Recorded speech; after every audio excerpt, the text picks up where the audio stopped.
Today's practice. Originally, I titled it Healing Rejection because I wanted this whole series, Nurture, to be how do we nurture the seeds of joy, happiness, contentment. And so then, I thought if I wanted anybody to come to class, I maybe shouldn't title it Healing Rejection. So I renamed it Healing Breath. And where we are in embracing the wisdom of the Shiva Sutras and how they can inform us about nurturing the seeds of joy or happiness and contentment. There are energies that flow through us. We live in a differentiated world. So I picked Sutra 3.5, and it's about the merging of the movements of the breath, and how if we take all of the tattvas, and if you've done my immersion course, you know what the tattvas are. It's the 36 principles of existence. And they start with Shiva, Shakti, and then they're broken down into bundles of 5 that go all the way down to the gross elements of earth, water, fire, air, and ether. And you can look at the chart. It's basically human existence meshing with spiritual or divine consciousness, and the two worlds blend in the tantric practice. And it's about this merging of the energies. And so we can take it and make it very simple that the feminine energy is that which becomes and is manifested, and the masculine energy is that which is that downward current. So we've got the two currents moving, the supreme consciousness of all that is merging downward, the Apana Vayu, and then the Prana Vayu rising upward to meet it.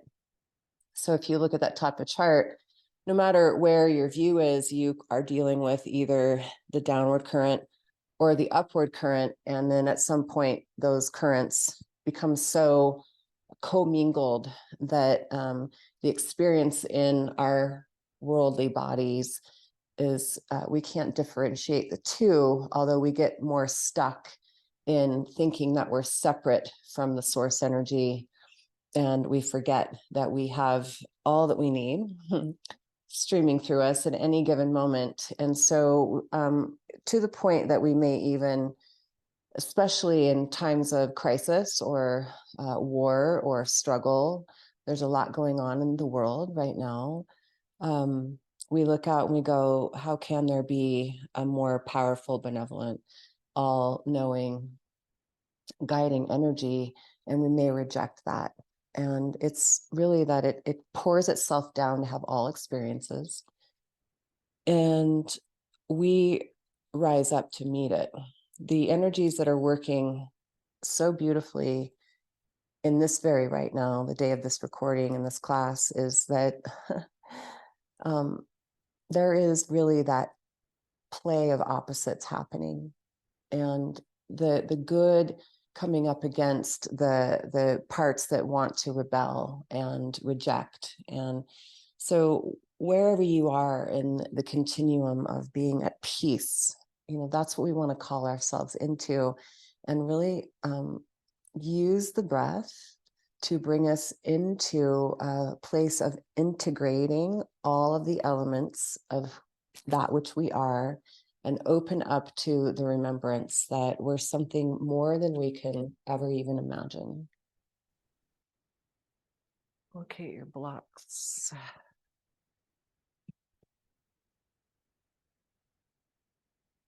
I got 2 blocks stacked side by side on low, if you have them.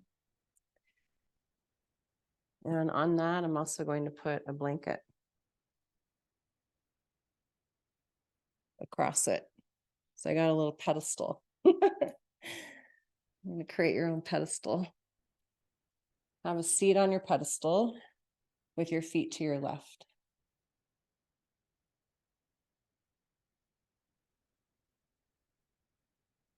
Good. So you want to make sure you've got enough room that the 2 blocks are going to be able to support your hips.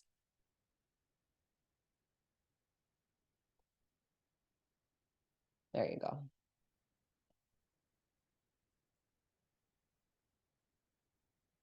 Take the right hand down, cross right ankle over left.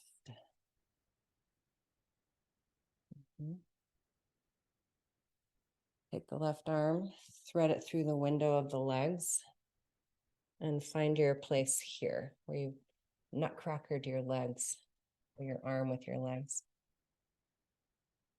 So it's like Bakasana arm line where the hands are not wider than the upper arms. Heart really far forward. Now bend the elbows enough that you can press the left elbow up into the inner right knee and press that or inner left elbow up into the inner left knee. There we go. And then press the left knee down into the left arm. Now, can you let the right knee squeeze up more as if it were holding the left?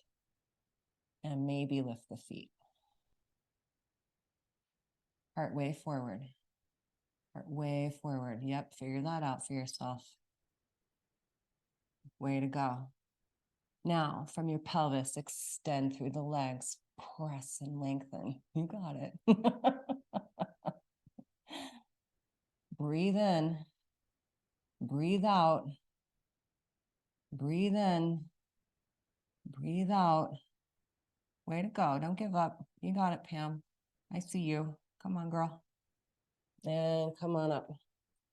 Well, that was fun. It's a pose called Astravakasana. Yeah. Take your feet to your right. Sit on your left hip.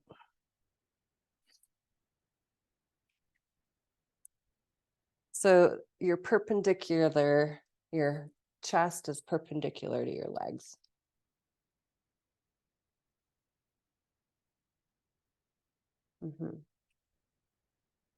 Cross left ankle over right. You might like the other ankle on top. There's no right or wrong here, but you figure it out for you. Which one feels more like, I got that? Squeeze the baby toe edges together. Crawl right arm down and in, and then figure out your body shape here. Squeeze, elbows in, heart forward. You got it. Now press the knees into the arm, especially that bottom knee up and the top knee down to lift the feet. Breathe and breathe. Now, if you want to extend the legs, use your inhale.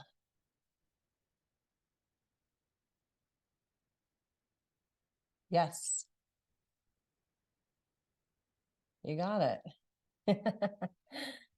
Yes, you do. Even if you didn't get it, you got it. And circle out the wrists.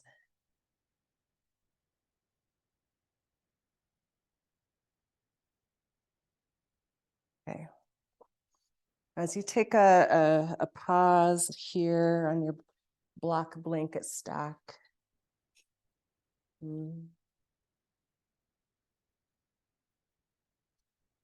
One thing I learned long time ago is that particular pose, a particular asana can bring up my deficiencies. It can bring up the I can'ts. It can bring up the places where if I don't get to do the full pose, I somehow feel like a part of me is not good enough, or I've rejected a place of me. And so just come into the knowing that it's the journey. You know this. You in your mind and in your heart, you know this. It's putting it to practice in real time. So just take all the pieces that came together in that last experience of Ashtavakasana, left side, right side. Bring it all in right here. Give it a big collective breath.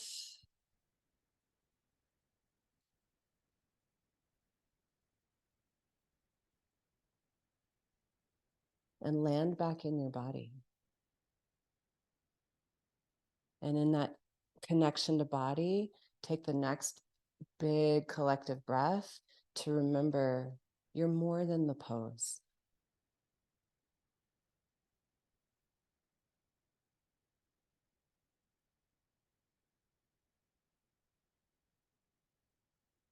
And we'll do the pose left and right one more time.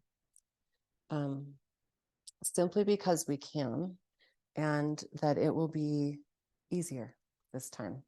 So if you take your feet to your left, sitting on your right hip, and just figure it out. Leg line, breath.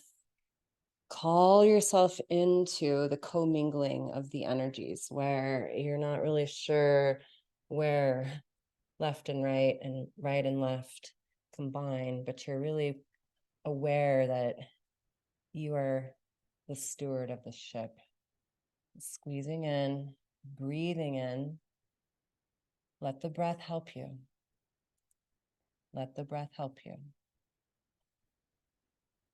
And holding the twisted and crooked shape, we honor that all of us are crooked, we're bent. That's one of the reasons we do this.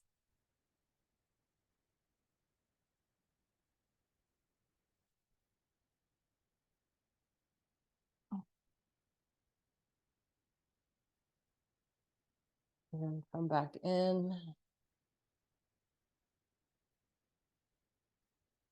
Get settled, call yourself back in. Breath and being, body, earth and sky. Shift into the next opportunity to really bring consciousness into embodiment.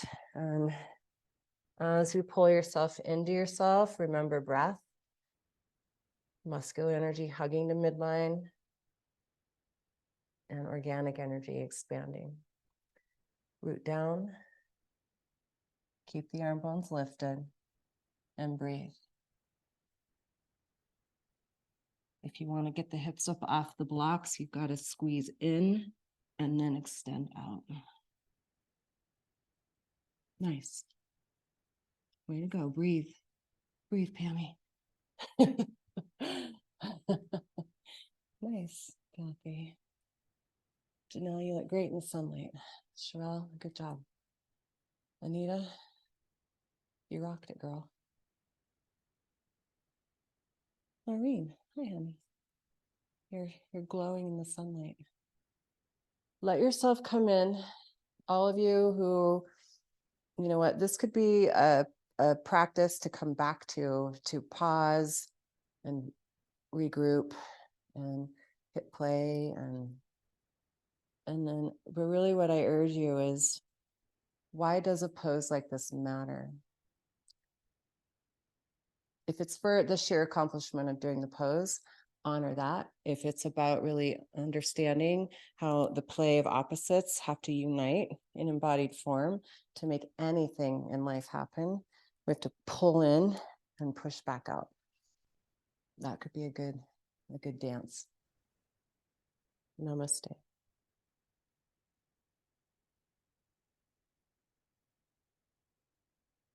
Thank you, everybody.